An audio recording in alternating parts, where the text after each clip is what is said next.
Hello students and welcome to physics pep talk. ಇವತ್ತು ನಾವು physics model paper 2 ಅಲ್ಲಿ ಇರುವಂತಹ ಎಲ್ಲ ನ್ಯೂಮರಿಕಲ್ಸನ್ನು ಸ್ಟೆಪ್ ವೈಸ್ ಸಾಲ್ವ್ ಮಾಡೋಣ. ನೀವು ಮೋಸ್ಟ್ ಆಫ್ ದ ಸ್ಟೂಡೆಂಟ್ಸ್ ಏನಿದ್ದೀರಾ, ನೀವು ಕ್ಯಾಲ್ಕುಲೇಟರ್ ಯೂಸ್ ಮಾಡ್ತಾನೆ ತಪ್ಪು ಮಾಡಿ ಫೈನಲ್ ಆನ್ಸರ್ನ ಮೆಸ್ಅಪ್ ಮಾಡ್ತೀರಾ. ಸೊ ನಾನು ಈ ವಿಡಿಯೋದಲ್ಲಂತೂ ಎಲ್ಲ ಪ್ರಾಬ್ಲಮನ್ನು ನೀವು ಯಾವ ಥರ ಕ್ಯಾಲ್ಕುಲೇಟರ್ ಯೂಸ್ ಮಾಡಬೇಕು ಅನ್ನೋದನ್ನು ನಾನು ಹೇಳ್ಕೊಡ್ತೀನಿ step wise.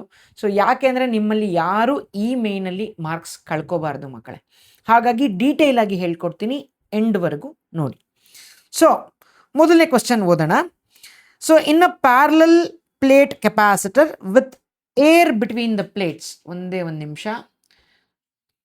With air between the plates, each plate has an area of 4 centimeter square and distance between the plates is 2 millimeter. So ಏನು ಡೇಟಾ ಕೊಟ್ಟಿದ್ದಾನೆ ಇಲ್ಲಿ ತನಕ ಅನ್ನೋದನ್ನು ಡಿಸ್ಕಸ್ ಮಾಡೋಣ ಫಸ್ಟು. ಸೊ ಅವರು area of the parallel plates A ಕೊಟ್ಟಿದ್ದಾರೆ. ಇದನ್ನು ಯಾವ ಥರ ಕೊಟ್ಟಿದ್ದಾರೆ ಅವರು? ಸೊ 4 centimeter ಸ್ಕ್ವೇರ್ ಅಂತ ಕೊಟ್ಟಿದ್ದಾರೆ. ಸೊ ಈ ಥರ ಮಾಡಿದ್ರೆ ಆನ್ಸರ್ ಬರೋದಿಲ್ಲ. 4 centimeter ಅಂದರೆ ಎಷ್ಟು? 4 ಇಂಟು ಸೆಂಟಿಮೀಟರ್. ಸೆಂಟಿಮೀಟರ್ನ ಮೀಟ್ರಲ್ಲಿ ಯಾವ ಥರ ಬರೀತೀರಾ? 10⁻². ಸೆಂಟಿಮೀಟರ್ ಸ್ಕ್ವೇರ್ ಅಂದರೆ ಈ ಬರೀ 10⁻² ಇದೆಯಲ್ಲ, ಇದಕ್ಕೆ ಸ್ಕ್ವೇರ್ ಮಾಡಬೇಕು. ನಾವು this is in metre square, ಆಯಿತಾ? ಹಾಗಾದರೆ ಏರಿಯಾ ಏನು ಕೊಟ್ಟಿದ್ದಾರೆ? 4 ಇಂಟು 10⁻⁻4 ಮೀಟರ್ ಸ್ಕ್ವೇರ್ ಅಂತ ಕೊಟ್ಟಿದ್ದಾರೆ. ಸೊ ಇಲ್ಲಿಂದನೇ ನಿಮ್ಮ ಕ್ಯಾಲ್ಕುಲೇಷನ್ ಸ್ಟಾರ್ಟ್ ಆಗುತ್ತೆ. ಅರ್ಥ ಆಯ್ತಾ? ನೆಕ್ಸ್ಟ್ ಏನು ಕೊಟ್ಟಿದ್ದಾರೆ? Distance between the 2 plates, small D value ಕೊಟ್ಟಿದ್ದಾರೆ. That is 2 millimeters. 2 millimeter. So milli ಅಂದರೆ ಎಷ್ಟು ಮಕ್ಕಳೇ? 10⁻³ ಸೊ 2 ಇಂಟು ಮಿಲಿ ಅಂದರೆ 10⁻³ ಮೀಟರ್ಸ್. ಸೊ ಇಷ್ಟು ಡೇಟಾದಲ್ಲಿ ಕೊಟ್ಟಿದ್ದಾರೆ, ಕರೆಕ್ಟ್? ಸೊ ಈಗ ಫಸ್ಟ್ ಪಾರ್ಟಲ್ಲಿ ಏನು ಕೇಳ್ತಾ ಇದ್ದಾರೆ? Calculate the capacitance of the capacitor. Part ಎಲಿ ನಾನೇನು ಕಂಡುಹಿಡಿಬೇಕು? ಕೆಪಾಸಿಟನ್ಸ್ನ ಕಂಡುಹಿಡ್ಕೊಳ್ಬೇಕು. ಕೆಪಾಸಿಟನ್ಸ್ಗೆ ಫಾರ್ಮುಲಾ ಇದೆಯಾ? ಖಂಡಿತ ಇದೆ. ಏನು ಕೆಪಾಸಿಟನ್ಸ್ ಫಾರ್ಮುಲಾ? ಇದು ನಿಮಗೆ ನೆನಪಿರಬೇಕು. C=εo A/d. ಇಷ್ಟೇ ಫಾರ್ಮುಲಾ ನಿಮಗೆ ನೆನಪಿರಬೇಕಾಗಿರೋದು ಈ ಒಂದು ಪ್ರಾಬ್ಲಮ್ನ ಫಸ್ಟ್ ಪಾರ್ಟ್ನ ಸಾಲ್ವ್ ಮಾಡೋದಕ್ಕೆ. ಈಗ ε0 ವ್ಯಾಲ್ಯೂ ಕೊಟ್ಟಿದ್ದಾರಾ? ಪ್ರಾಬ್ಲಮಲ್ಲೇ ಅವರು ಕೊಟ್ಟಿದ್ದಾರೆ. ಅಕಸ್ಮಾತ್ ಕೊಟ್ಟಿಲ್ಲ ಅಂದರೆ ನಿಮಗೆ ನೆನಪಿರಬೇಕು. ಸೊ ಏನು ε0 ವ್ಯಾಲ್ಯೂ? 8.854 ಇಂಟು 10⁻12. ಇದು ನೆನಪಿರಬೇಕು ನಿಮಗೆ. ಇಂಟು ಏರಿಯಾ ವ್ಯಾಲ್ಯೂ ಕೊಟ್ಟಿದ್ದಾರೆ. So that is 4 into 10⁻⁻4 whole divided by D value ಏನು? ಅದು ಕೊಟ್ಟಿದ್ದಾರೆ 2 ಇಂಟು 10⁻⁻3. ಈಗ ಏನೇನು ಕ್ಯಾನ್ಸಲ್ ಮಾಡ್ಕೋಬೋದು? ಇಲ್ಲಿ ಕ್ಯಾನ್ಸಲ್ ಮಾಡ್ಕೊಳ್ಳೋಣ ನಾವು. ಸೊ 2 1s 2 2s ಅಲ್ವಾ? ಈಗ ನ್ಯೂಮರೇಟರ್ನ ನೀವು ಕ್ಯಾಲ್ಕುಲೇಟ್ರಲ್ಲಿ ಎಲ್ಲಿ ತಪ್ಪು ಮಾಡ್ತೀರಾ ಅಂತ ಹೇಳ್ತೀನಿ. ಈಗ ನ್ಯೂಮರೇಟರ್ನ ಫಸ್ಟ್ ನಾನು ಬರ್ಕೊಂಬಿಡ್ತೀನಿ. ಸೊ ನ್ಯೂಮರೇಟ್ರಲ್ಲಿ ನಾನು ಏನು ಮಾಡ್ತೀನಿ? ಸೊ 8.854 ಅಲ್ವಾ? 8.854 ಇಂಟು 2 ಇಷ್ಟೇ ಮಾಡೋದು. ಸೊ ನಾವು ದ ಆನ್ಸರ್ ಇಸ್ 17.708. ಅದನ್ನು ಬರ್ಕೋತೀನಿ. 17.708 ಇಂಟು 10 ಪವರ್. ನೋಡಿ ಈಗ 10⁻⁻12 ಇದೆ, 10⁻⁻4 ಇದೆ. ಇದೆರಡನ್ನ ಆ್ಯಡ್ ಮಾಡ್ಬೋದಾ? ಸೊ ಇದೊಂದು ಸ್ಟೆಪ್ ಬರೆದು ಬಿಡ್ತೀನಿ. 10⁻12 10⁻⁻4 ಆ್ಯಸ್ ಇಟ್ ಇಸ್. ಡಿನಾಮಿನೇಟ್ರಲ್ಲಿ 10⁻⁻3 ಇದೆಯಲ್ಲ, ಮೇಲ್ಗಡೆ ಬಂದರೆ ಏನಾಗುತ್ತೆ? 10⁻+3 ಆಗುತ್ತೆ. ಸೊ ನಾವು ಇಟ್ ಇಸ್ 17.708 ಇಂಟು 10⁻12 -4 ಈಗ -16 ಆಯಿತು. -16 + 3 ಇಸ್ -13. ಆಯಿತಾ? ಹೀಗೆ ಬೇಕಾದರೂ ಇಟ್ಕೊಂಡು ಇದಕ್ಕೆ ಯೂನಿಟ್ ಬರೀಬೇಕು. ಕೆಪಾಸಿಟನ್ಸ್ದು ಯೂನಿಟ್ ಏನಪ್ಪ? ಇಷ್ಟು ಫ್ಯಾರಡ್ ಅಂತ. ಸಾರಿ, ಇಷ್ಟು ಫ್ಯಾರಡ್. ಆಯಿತಾ? ಸೊ ಇವಾಗ this will be your answer, correct? So ಇದು ನಿಮ್ಮ ಆನ್ಸರ್ ಆಯಿತು. ಹೀಗೆ ಬೇಕಾದರೂ ಇಡ್ಬೋದು, ಅಥವಾ ನಾನೇನು ಮಾಡ್ತೀನಿ? ಒಂದು ಡೆಸಿಮಲ್ ಪಾಯಿಂಟ್ನ ಶಿಫ್ಟ್ ಮಾಡಿಕೊಡ್ತೀನಿ ರೈಟ್ ಸೈಡು. 1.7708 ಇಂಟು 10⁻⁻12 ಫ್ಯಾರಡ್ ಅಂತ ಬರ್ಕೋತೀನಿ. ಯಾಕೆ ಹಿಂಗೆ ಬರ್ಕೊಂಡೆ ಅಂದರೆ, ಆನ್ಸರ್ನ ರೆಪ್ರೆಸೆಂಟ್ ಮಾಡ್ತಾ 10⁻⁻12ಗೆ ಒಂದು ಯೂನಿಟ್ ಇದೆ. ಏನು? 10⁻⁻3 ಇದ್ದರೆ ಮಿಲಿ ಅಲ್ವಾ? ಅದೇ ಥರ 10⁻⁻6 ಇದ್ದರೆ ಮೈಕ್ರೋ ಅಂತ ಕರಿತೀವಿ. 10⁻⁻9 ಇದ್ದರೆ ನ್ಯಾನೋ ಅಂತ ಕರಿತೀವಿ. ಅದೇ ಥರ 10⁻⁻12 ಇದ್ದರೆ ಪಿಕೋ ಅಂತ ಕರಿತೀವಿ. ಹಾಗಾಗಿ ಇವಾಗ ಇದು ಏನಂತ ಬರಿಬೋದು ನಾನು, ಸಿ ಇಸ್ 1.77 ಪಿಕೋ ಫ್ಯಾರಡ್ ಅಂತ ಬರಿಬೋದು. ಈ ಒಂದು ಬರೆಯೋದಕ್ಕೋಸ್ಕರ ಅಷ್ಟೇ, ಪ್ರೆಸೆಂಟೇಷನ್ ಚೆನ್ನಾಗಿರಲಿ ಅಂತ ಅಷ್ಟೆ, ಆಯಿತಾ. ಸೊ ಇದು ಪಾರ್ಟ್ ಎದು ಆನ್ಸರ್ ಆಗೋಯ್ತು. ಪಾರ್ಟ್ ಬಿಲಿ ಏನು ಕೊಟ್ಟಿದ್ದಾರೆ, if this capacitor is connected to a 100 volt supply then find the magnitude of charge on each plate and energy stored in the capacitor ಅಂತ ಕೊಟ್ಟಿದ್ದಾರೆ. ಸೊ ವಿ ಇಸ್ ಅವರು 100 ವೋಲ್ಟ್ಗೆ connect ಮಾಡ್ತಾ ಇದ್ದಾರೆ, ಚಾರ್ಜ್ ಕೇಳ್ತಿದ್ದಾರೆ, ಚಾರ್ಜ್ ಅಂತ ಕೆಪಾಸಿಟರ್. ನಮ್ಗೊಂದು formula ಗೊತ್ತು, C is equal to Q by V. ಈ ಫಾರ್ಮುಲಾ ನೆನಪಿರಬೇಕು. ಸೊ ಈ ಪ್ರಾಬ್ಲಮಲ್ಲಿ ಇದೆರಡೇ ಫಾರ್ಮುಲಾ ಮೇಜರ್ ಆಗಿ ಯೂಸ್ ಮಾಡಿರೋದು ಅಲ್ವಾ. ಈಗ ನಾನು ಕ್ಯೂ ಕಂಡುಹಿಡಿಬೇಕು, Q is equal to C into V ಆಗೋಗುತ್ತೆ. ಸಿ ವ್ಯಾಲ್ಯೂ ಇವಾಗ ತಾನೇ ಕಂಡುಹಿಡಿದ್ವಿ, ಏನೋ 1.77 into 10⁻⁻12 into what is the value of V. ಅವ್ರು ಕೊಟ್ಟಿದ್ದಾರೆ 100 ವೋಲ್ಟ್ ಕನೆಕ್ಟ್ ಮಾಡಿದ್ದೀವಿ ಅಂತ. 100 ಅಂದರೆ ಹೆಂಗೆ ಬರಿಬೋದು, 100 can be written as 10 square ಅಷ್ಟೇ ತಾನೇ. So 10 square. Now the value of the charge is 1.77 into 10⁻⁻12 plus 2 ಎಷ್ಟು, -10 ಕೂಲಮ್ಸ್. ಸೊ ಯೂನಿಟ್ ಬರೆಯೋದನ್ನ ಮರಿಬೇಡಿ ಮಕ್ಕಳೇ, ಇದು ಕೂಲಮ್ಸಲ್ಲಿದೆ ಇವಾಗ. ಸೊ ಇವಾಗ ಹಿಂಗೆ ಬೇಕಾದರೂ ಇಡ್ಬೋದು, ಅಕಸ್ಮಾತ್ ಇಲ್ಲ ಇನ್ನು ನ್ಯಾನೋ ಕೂಲಮ್ಸಲ್ಲಿ ಬರಿತೀನಿ ಅಂದರೆ 1 ಪಾಯಿಂಟ್ ಶಿಫ್ಟ್ ಮಾಡಿಕೊಂಡು into 10⁻⁻9 coulomb, this is nothing but 0.177 nano coulombs. This is the charge on each plate of the capacitor ಅಂತ ಬರೆದ್ರೆ ಆಗೋಯ್ತು. ನೆಕ್ಸ್ಟ್ ಏನೋ ಕೇಳಿದಾರಲ್ಲ, ಏನು energy stored.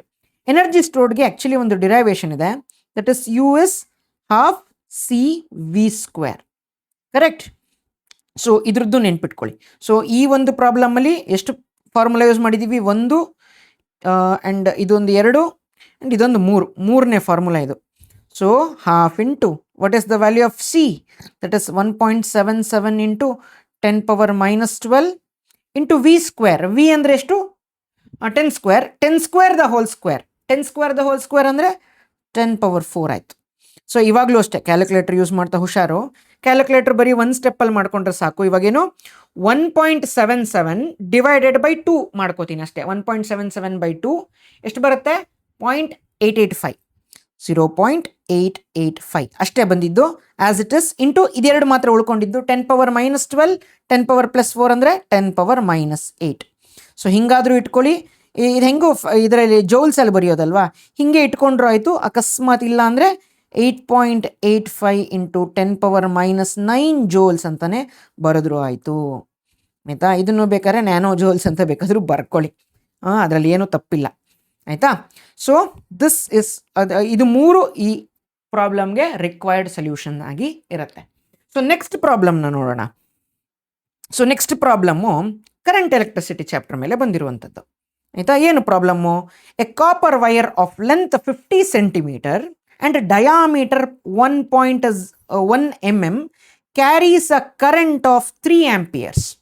The number density of free electrons in copper is 8.5 into 10⁻28 meter cube per meter cube. Calculate current density, drift velocity ಮತ್ತು time taken by the electrons to drift from one end of the wire to another end. So complicated ಇದೆ ಅಂತ ಅನಿಸುತ್ತಲ್ಲವ question, ಏನು complicated ಇಲ್ಲ. So ಏನೋ first length of the wire ಕೊಟ್ಟಿದ್ದಾರೆ. So length ಎಷ್ಟಿದೆ, 50 centimetre. Centi ಅಂದರೆ ಎಷ್ಟು, 10⁻⁻². ಸೊ 50 ಇಂಟು 10⁻⁻² ಮೀಟರ್ಸ್ ಅಲ್ವಾ, ಇದು ಲೆಂತ್. ನೆಕ್ಸ್ಟ್ ಏನು ಕೊಟ್ಟಿದ್ದಾರೆ, ಡಯಾಮೀಟರ್ ಆಫ್ ದ ವೈರ್ ಕೊಟ್ಟಿದ್ದಾರೆ. ಸೊ ಡಯಾಮೀಟರು ಎಷ್ಟು ಕೊಟ್ಟಿದ್ದಾರೆ, 1 ಮಿಲಿಮೀಟರ್. 1 ಮಿಲಿಮೀಟರ್ ಅಂದರೆ ಯಾವ ಥರ ಬರ್ಕೋತೀವಿ, 1 ಇಂಟು 10⁻⁻³ ಮೀಟರ್ಸ್ ಅಂತ ಬರ್ಕೋತೀವಿ, ಆಯಿತಾ. ಅದಾದಮೇಲೆ ಕರೆಂಟ್ ಡೆನ್ಸಿಟಿ ಇದೇನಿದು, number of electrons, free electrons in copper ಕೊಟ್ಟಿದ್ದಾರೆ, ಅದು ಎನ್ ಕೊಟ್ಟಿದ್ದಾರೆ. That is 8.5 into 10⁻28 per metre cube ಅಂತಲೇ ಕೊಟ್ಟಿದ್ದಾರೆ, ಅವರೇ ಡೈರೆಕ್ಟಾಗಿ ಕೊಟ್ಟಿದ್ದಾರೆ.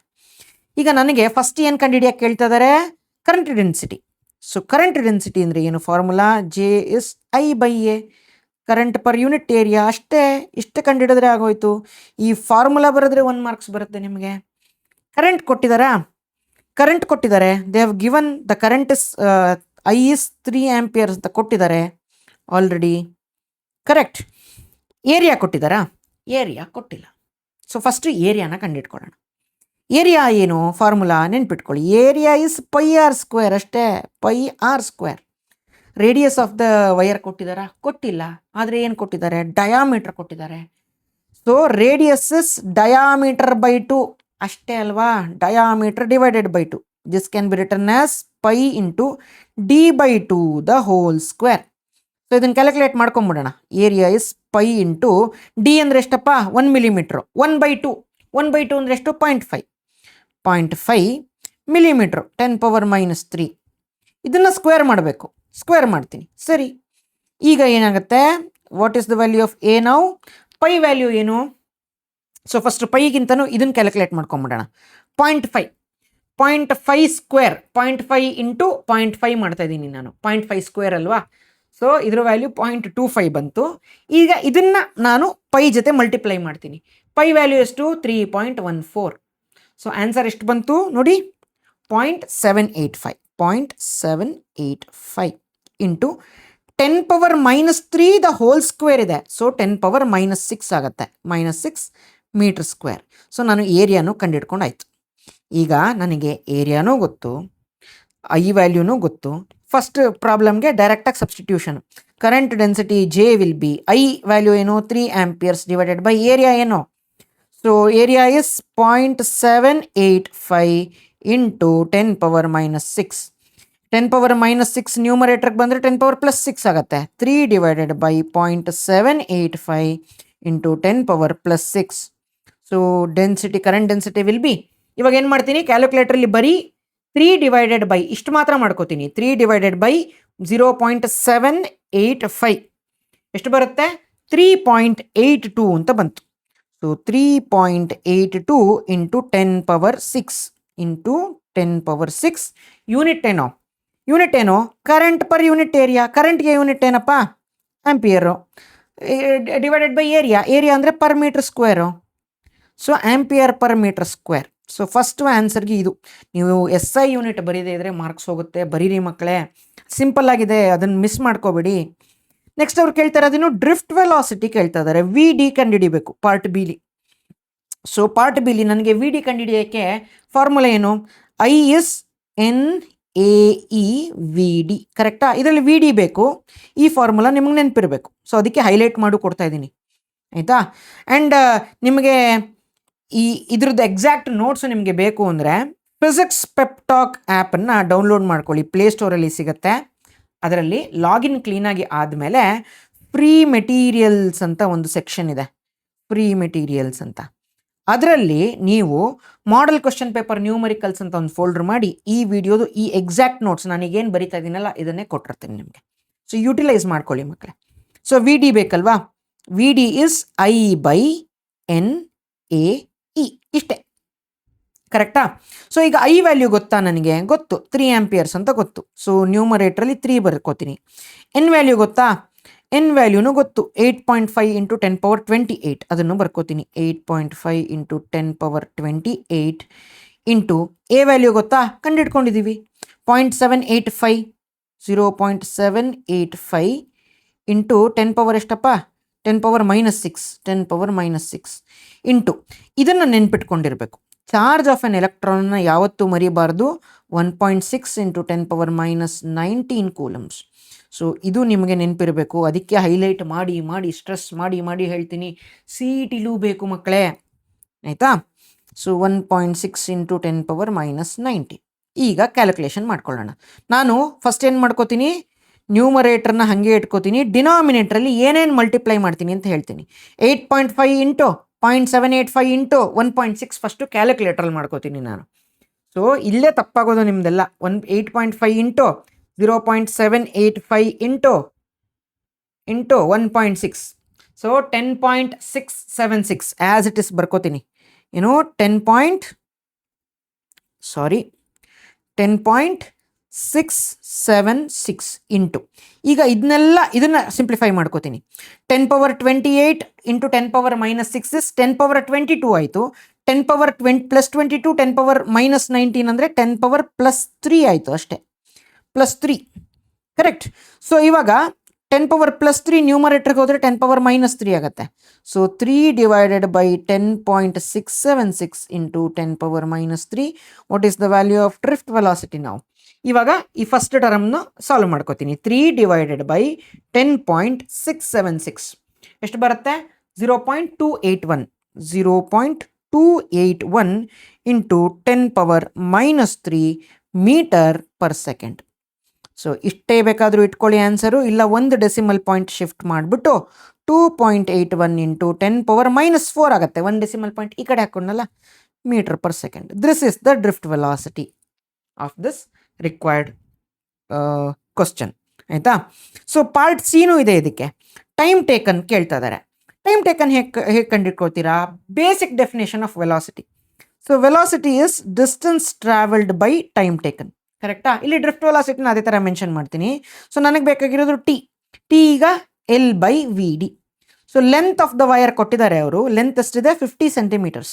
50 ಇಂಟು 10⁻⁻2 ಮಾಡ್ಕೊಳ್ಳಿ. 50 into 10⁻⁻2 divided by drift velocity is 2.81 into 10⁻⁻4. So ಇವಾಗ ಏನು ಮಾಡ್ತೀನಿ ಕ್ಯಾಲ್ಕುಲೇಟ್ರಲ್ಲಿ? Very simple. ಸೊ ಕ್ಯಾಲ್ಕುಲೇಟ್ರಲ್ಲಿ 50 ಡಿವೈಡೆಡ್ ಬೈ 2.81 ಅಷ್ಟೇ ಮಾಡ್ಕೋತೀನಿ. 50 ಡಿವೈಡೆಡ್ ಬೈ 2.81 ನನಗೆ 17.79 ಅಂತ ಬರುತ್ತೆ. ಇಂಟು 10⁻⁻2 ಇದೆ. ಇದು ನ್ಯೂಮರೇಟರ್ಗೆ ಹೋದರೆ +4 ಆಗುತ್ತೆ. -2 + 4 ಬಿಕಮ್ಸ್ +2. So 10⁻+2 seconds. ಇದು ಸೆಕೆಂಡಲ್ಲಿ ಇದೆ. ಸೊ ಮೀಟರ್ ಪರ್ ಸೆಕೆಂಡಲ್ಲಲ್ವ ನಾವು ಇಷ್ಟೊತ್ತು ಮೆಷರ್ ಮಾಡಿದ್ದು? 17.79 ಸೆಕೆಂಡ್ಸಲ್ಲಿ ಇದು ಇದೆ. And this is the required solution for this question. ಆಯಿತಾ? ಸೊ ನೆಕ್ಸ್ಟ್ ಕ್ವಶನನ್ನು ನೋಡೋಣ. ಸೊ ನೆಕ್ಸ್ಟು ಇದು ಆಲ್ಟರ್ನೇಟಿಂಗ್ ಕರೆಂಟಿಂದ ಕೇಳಿರೋದು. A resistor, an inductor and a capacitor are connected in series with a 110 volt 100 hertz AC source. In the circuit, the voltage leads the current by 35 degree if the resistance of the resistor is 100 ohm. And the sum of inductive reactance and capacitive reactance is 17 ohm. Then calculate the self inductance of the inductor ಅಂತ ಕೇಳಿದ್ದಾರೆ. So ಇದರಲ್ಲಿ ನಾನು ಏನು calculate ಮಾಡ್ಕೋಬೇಕು? First ಏನು ಕೊಟ್ಟಿದ್ದಾರೆ ಅಂತ ಬರ್ಕೋತೀನಿ. ವೋಲ್ಟೇಜ್ ಕೊಟ್ಟಿದ್ದಾರೆ. Voltage is 110 volt. ಫ್ರೀಕ್ವೆನ್ಸಿ ಕೊಟ್ಟಿದ್ದಾರೆ. Frequency is 100 hertz. Correct? So next ಏನು ಕೊಟ್ಟಿದ್ದಾರೆ? Next voltage leads the current. ಇದು ಒಂದು ಇಂಪಾರ್ಟೆಂಟ್ ಟರ್ಮ್ ಇದರಲ್ಲಿ. Voltage leads the current by 35 degree. ಅಂದರೆ V leads I by 35 degree. ಏನು ಹಿಂಗಂದರೆ what does this implies? This implies that inductive reactance is greater than capacitive reactance ಅಂತ ಅರ್ಥ. ಅಕಸ್ಮಾತ್ ಅವರೆಲ್ಲಾದರೂ current leads the voltage by 35 degree ಅಂತ ಕೊಟ್ಟಿದ್ರೆ ಆವಾಗ capacitive reactance is greater than inductive reactance ಅಂತ ಅರ್ಥ. ಆಯಿತಾ? ಇದರಲ್ಲಿ ಅವರು ಫೇಸ್ ಡಿಫ್ರೆನ್ಸ್ ಕೊಟ್ಟಿದ್ದಾರೆ. 5 ಇಸ್ 35 ಡಿಗ್ರಿ ಅಂತ. ಓಕೆ, ನೆಕ್ಸ್ಟ್ ಏನು ಕೊಟ್ಟಿದ್ದಾರೆ ನೋಡೋಣ. If the resistance of the resistor is 100 ohm. So value of R ಕೊಟ್ಟಿದ್ದಾರೆ ಅವರು. Value of R is 100 ohm. ಆಯಿತಾ? ಸೊ ನೆಕ್ಸ್ಟು ಇನ್ನೇನೋ ಕೊಟ್ಟಿದ್ದಾರೆ. ದ ಸಮ್ ಆಫ್, ನೋಡಿ ಇದು important. The sum of inductive reactance and capacitive reactance, that is ಅವ್ರು ಕೊಟ್ಟಿರೋದು XL plus XC is 17 ohms ಅಂತ ಕೊಟ್ಟಿದ್ದಾರೆ. ಇದು ಇಂಪಾರ್ಟೆಂಟು. ಇದು ನಮಗೆ ಸಾಲ್ವ್ ಮಾಡೋಕ್ಕೆಲ್ಲೋದಕ್ಕೆ ಬೇಕು. ಈ ಟರ್ಮಲ್ಲಿ ಕೊಟ್ಟಿದ್ದಾರೆ ಅವರು ಸಾಲ್ವ್ ಮಾಡ್ಕೊಳ್ಳೋದಕ್ಕೆ. ಕರೆಕ್ಟ್? ಸೊ ನೆಕ್ಸ್ಟ್ ಏನು? Then calculate the self inductance. Value of ಎಲ್ಲನ್ನು ನಾನು ಕ್ಯಾಲ್ಕುಲೇಟ್ ಮಾಡ್ಕೋಬೇಕು. ಸೊ ಇದರಲ್ಲಿ ನಾನು ಕೊಟ್ಟಿರೋ ಪ್ರಕಾರ ನಾವು ಫೇಸರ್ ಡಯಾಗ್ರಾಮ್ ನೀವು ಬರ್ಕೊಳ್ಳೋದಾದರೆ ನಿಮ್ಗೆ ಗೊತ್ತು phasor diagram. So if this is R and this is XL minus XC and this is impedance, this is the phase difference. So ನಿಮಗೆ ಫಾರ್ಮುಲಾ ಗೊತ್ತಿರಬೇಕಾಗಿರೋದೇನು? tan phi is equal to XL minus XC by R. ಈ ಒಂದು formula ನಿಮಗೆ ಗೊತ್ತಿದ್ರೆ ಈ problem solve ಆಗಿ ಹೋಯ್ತು. ಆಯಿತಾ? ಈಗ ಎಲ್ಲದು ಟರ್ಮ್ ನನಗೆ ಗೊತ್ತು. ಟ್ಯಾನ್ ಆಫ್ ಫೈ ಅಂದರೆ ಎಷ್ಟು? ಫೇಸ್ ಡಿಫ್ರೆನ್ಸ್ ಕೊಟ್ಟಿದ್ದಾರೆ. 35 is equal to XL minus XC. So tan 35ನ ನೀವು ಕಂಡಿಟ್ಕೊಳ್ಳೋದು ಎಲ್ಲಿಂದ ಕಂಡಿಟ್ಕೋತೀರಾ? ಲಾಗರಿದಮ್ ಬುಕ್ಕಿಂದ ಕಂಡಿಟ್ಕೋತೀರಾ. ಸೊ ಲಾಗ್ ಬುಕ್ಕನ್ನು ತೆಗಿರಿ. ಇದು ನ್ಯಾಚುರಲ್ ಟ್ಯಾಂಜೆಂಟ್ಸ್ದೆ ಲಾಗ್ ಬುಕ್ಕಪ್ಪ. ಸೊ ಇದರಲ್ಲಿ 35ಗೆ ನಾನು ಎಲ್ಲಿ ಚೆಕ್ ಮಾಡ್ಕೋಬೇಕು? 35ಯಲ್ಲಿ ನಾನು 0ನ ಚೆಕ್ ಮಾಡ್ಕೋಬೇಕು. ಎಷ್ಟಿದೆ ವ್ಯಾಲ್ಯೂ? 0.7002. ಸೊ ಇದನ್ನೆಲ್ಲ ನಾನು ಶ್ರಿಂಕ್ ಮಾಡ್ಕೋತೀನಿ. ಸೊ ರೀಸೈಸ್ ಸಣ್ಣ ಮಾಡ್ಕೊಂಡು ಈ ಕಡೆ ಇಟ್ಕೋತೀನಿ, ನಿಮಗೆ ತೋರಿಸೋದಕ್ಕೆ ಅಷ್ಟೇ ಅದು ಇದ್ದಿದ್ದು ಆಯಿತಾ. ಈಗ left hand side 0. So divided by R miss ಮಾಡ್ಕೊಂಬಿಟ್ಟೆ ನೋಡಿ. 0.7002 is equal to XL minus XC divided by R value ಏನು 100. ಸೊ ಇವಾಗ ಇದನ್ನು ಕ್ರಾಸ್ ಮಲ್ಟಿಪ್ಲೈ ಮಾಡ್ಕೋತೀನಿ. 100 ಇಂಟು 0.7 ಎಷ್ಟಾಗುತ್ತೆ, which implies XL minus XC we'd B 0.7002 into 100 becomes 70.02 ohms. Correct. So ನನಗೆ ಇವಾಗ XL plus XC ಅವರೇ ಕೊಟ್ಟಿದ್ದಾರೆ, XL ಮೈನಸ್ XC ನಾನು ಕಂಡಿಡ್ಕೊಂಡಿದ್ದೀನಿ. ಇವಾಗ ಇದೆರಡನ್ನು ನಾನು ಆ್ಯಡ್ ಮಾಡಿದ್ರೆ ಇದನ್ನು ಇಕ್ವೇಷನ್ 1 ಅಂತ ಕರಿತೀನಿ, ಇದನ್ನು ಇಕ್ವೇಷನ್ 2 ಅಂತ ಕರಿತೀನಿ. Adding equation 1 and 2 becomes, so ಅವಾಗೇನಾಗುತ್ತೆ, ಎರಡನ್ನ ಆ್ಯಡ್ ಮಾಡೋಣ ಹೀಗೆ ಮಾಮೂಲಾಗೆ. So plus XC will be equal to 17, XL minus XC is 70.02. So ಇದೆರಡನ್ನು ಆ್ಯಡ್ ಮಾಡಿದ್ರೆ ನನಗೆ ಫಸ್ಟ್ ಟರ್ಮ್ ಇಲ್ಲಿ ಕ್ಯಾನ್ಸಲ್ ಆಗೋಗುತ್ತೆ. So 2XL will be equal to 17 plus 70 becomes 87.02. So XL value ಏನಾಗುತ್ತೆ 87.02 ಡಿವೈಡೆಡ್ ಬೈ 2. ಸೊ ಎಷ್ಟು ಬರುತ್ತೆ 43.51. ಏನು ಯೂನಿಟ್ಟು ಓಮ್ಸು ಅಷ್ಟೇ. ಇಂಡಕ್ಟಿವ್ ರಿಯಾಕ್ಟೆನ್ಸ್ ತಾನೇ ಬರೀತಿರೋದು. ಸೊ ಇಂಡಕ್ಟಿವ್ ರಿಯಾಕ್ಟೆನ್ಸ್ ಗೊತ್ತಾಯ್ತು. ನಾವು ಕಂಡುಹಿಡಿಬೇಕಾಗಿರೋದು self inductance L value. Inductive ರಿಯಾಕ್ಟೆನ್ಸ್ದು ಫಾರ್ಮುಲಾ ಏನು, XL ಇಸ್ 2πfL ಅಷ್ಟೇ. From this what is the value of L? Value of L will be XL divided by 2 into pi into F. Correct. What is the value of XL now 43.51 divided by 2 into pi value 3.14 into what is the value of F ಎಷ್ಟು ಕೊಟ್ಟಿದ್ದಾರೆ 100 hertz ಕೊಟ್ಟಿದ್ದಾರೆ. So 1, 2. So ಇವಾಗ ಬರೀ ನಾನು ಡಿನಾಮಿನೇಟರ್ನ ಮಾತ್ರ ನಾನು simplify ಮಾಡ್ಕೋತೀನಿ. First ಏನು ಮಾಡ್ತೀನಿ ನಾನು ಡಿನಾಮಿನೇಟರ್ನ, ಸೊ 2 ಇಂಟು 3.14 ಇಂಟು 100 628 ಅಂತ ಬಂತು. 628. ಈಗ 43.51 ಡಿವೈಡೆಡ್ ಬೈ 628 0.0692 ಹೆನ್ರಿ ಅಂತ ಬಂತು. ಇದನ್ನು ನಾನು 2 ಡೆಸಿಮಲ್ ಪಾಯಿಂಟ್ ಶಿಫ್ಟ್ ಮಾಡಿಕೊಂಡು 6.92 ಇಂಟು 10⁻² ಹೆನ್ರಿ ಅಂತ ಬರ್ಕೋತೀನಿ 2. ಅಥವಾ ಇನ್ನೂ 1 ಪಾಯಿಂಟ್ ಶಿಫ್ಟ್ ಮಾಡಿಕೊಂಡು 69.2 ಇಂಟು 10⁻³ ಹೆನ್ರಿ ಅಂತನಾದರೂ ಬರ್ಕೋಬೋದು. ಆಯಿತಾ. ಸೊ ಎಲ್ಲ ಒಂದೇ. ಇದನ್ನು ಮಿಲಿ ಹೆನ್ರಿ ಅಂತಲೂ ಬರ್ಕೋಬೋದು. This is the value of self inductance in the coil. ಆಯಿತಾ. ಸೊ ಇದರಲ್ಲಿ ಏನೇನು ಫಾರ್ಮುಲಾ ಯೂಸ್ ಮಾಡಿದ್ದೀನಿ, ಒಂದು tan phi s ಈ ಫಾರ್ಮುಲಾ ಯೂಸ್ ಮಾಡಿದ್ದೀನಿ, ಆ್ಯಂಡ್ ಇದೊಂದು ಫಾರ್ಮುಲಾ, ಈ ಎರಡೇ ಫಾರ್ಮುಲಾ ಯೂಸ್ ಮಾಡಿರೋದು ಈ ಪ್ರಾಬ್ಲಮ್ ಸಾಲ್ವ್ ಮಾಡೋದಕ್ಕೆ. ಆಯಿತಾ. ಸೊ ಇದೆರಡನ್ನು ನೆನ್ಪಿಟ್ಕೊಂಡಿರಿ. ಆ್ಯಂಡ್ ಇದರದ್ದು ನಿಮ್ಮ ಮೆಟೀರಿಯಲ್ಲು ನಾನು ಆಲ್ರೆಡಿ ಹೇಳಿದ್ರೆ ಫಿಸಿಕ್ಸ್ ಪೆಪ್ಟಾಕ್ ಆ್ಯಪಲ್ಲಿ ಅವೈಲೇಬಲ್ ಇದೆ. ಫ್ರೀ ಮೆಟೀರಿಯಲ್ ಸೆಕ್ಷನ್ ಒಳಗಡೆ ಮಾಡೆಲ್ ಕ್ವಶನ್ ಪೇಪರ್ ನ್ಯೂಮರಿಕಲ್ಸಲ್ಲಿ. ಇನ್ನು ಯಾರಿಗಾದರೂ CET ಕ್ರ್ಯಾಶ್ ಕೋರ್ಸ್, ಈಗ ನಾನು ಪಾಠ ಮಾಡೋದು ಕೇಳಿದ್ದೀರ, ಈಗ ನಮ್ಮ ಪಾಠ ಇಷ್ಟ ಆಯಿತು ಅಂದರೆ, ಸೊ ಕೆಮಿಸ್ಟ್ರಿನೂ ಅಷ್ಟೇ ದೀಪ್ತಿ ಮೇಡಮ್ ಪಾಠ ಮಾಡ್ತಾರೆ, ತುಂಬ ಚೆನ್ನಾಗಿ ಮಾಡ್ತಾರೆ. ಮ್ಯಾಥಮೆಟಿಕ್ಸ್ ಹಂಸಪ್ರಿಯ ಮೇಡಮ್ ಪಾಠ ಮಾಡ್ತಾರೆ, ಡಾಕ್ಟರ್ ಹಂಸಪ್ರಿಯ ಅವರು ತುಂಬ ಚೆನ್ನಾಗಿ ಪಾಠ ಮಾಡ್ತಾರೆ. ಸೊ ನಿಮಗೆ CET ಕ್ರ್ಯಾಶ್ ಕೋರ್ಸು ನಿಮಗೆ ನಮ್ಮ ಆ್ಯಪಲ್ಲಿ ಸುದರ್ಶನ ಅಂತ ಬ್ಯಾಚ್ ಇದೆ, ಬರೀ ಟೀಚಿಂಗಿಗೆ. Physics, chemistry, mathematics full teaching ಇರುತ್ತೆ. ಜೊತೆಗೆ ನಿಮಗೆ ಮಾಕ್ ಟೆಸ್ಟ್ ಇರುತ್ತೆ, ಫಾರ್ಮುಲಾ ಶೀಟ್ಸ್ ಇರುತ್ತೆ, DPPs ಇರುತ್ತೆ. More than sufficient to score. ನಿಮಗೆ 120 to 140 ತನಕ ಆರಾಮಾಗಿ ಸ್ಕೋರ್ ಮಾಡ್ಬೋದು ಇನ್ ಲಿಮಿಟೆಡ್ ಟೈಮ್. ಅದು ಮೋಸ್ಟ್ ಇಂಪಾರ್ಟೆಂಟ್ ನಿಮಗೆ. ಆಯಿತಾ. ಇಲ್ಲ ಸರ್ ನಮಗೆ ಕೌನ್ಸಿಲಿಂಗ್ ಸಪೋರ್ಟ್ ಬೇಕು, ನನಗೆ ಇಂಜಿನಿಯರಿಂಗ್ ಕಾಲೇಜಿಗೆ ಇದೇ ಇಲ್ಲಿ ತನಕ ತಗೊಂಡೋಗಿ ಬಿಡಬೇಕು ಗೇಟ್ ತನಕ ಅಂತ ಹೇಳಿದ್ರೆ ದ್ರೋಣ ಬ್ಯಾಚ್ ಅವೈಲೇಬಲ್ ಇದೆ. ಇದು 6000. ಇದಕ್ಕೆ 1-on-1 ಕೌನ್ಸಿಲಿಂಗ್ ಫೆಸಿಲಿಟಿನೂ ಇರುತ್ತೆ ಈ ಒಂದು ಕೋರ್ಸಲ್ಲಿ. ಕೌನ್ಸಿಲಿಂಗೇ ನಿಮ್ಮದು ಮೇಜರ್ ಪ್ರೊಸೀಜರು ಮಕ್ಕಳೇ ನಿಮ್ಮ ಇಂಜಿನಿಯರಿಂಗಿಗೆ. ಸೊ ಅದು ಇದರಲ್ಲಿ ಇನ್ಕ್ಲೂಡೆಡ್ ಇರುತ್ತೆ ಟೀಚಿಂಗ್ ಜೊತೆಗೆ. ಆಯಿತಾ.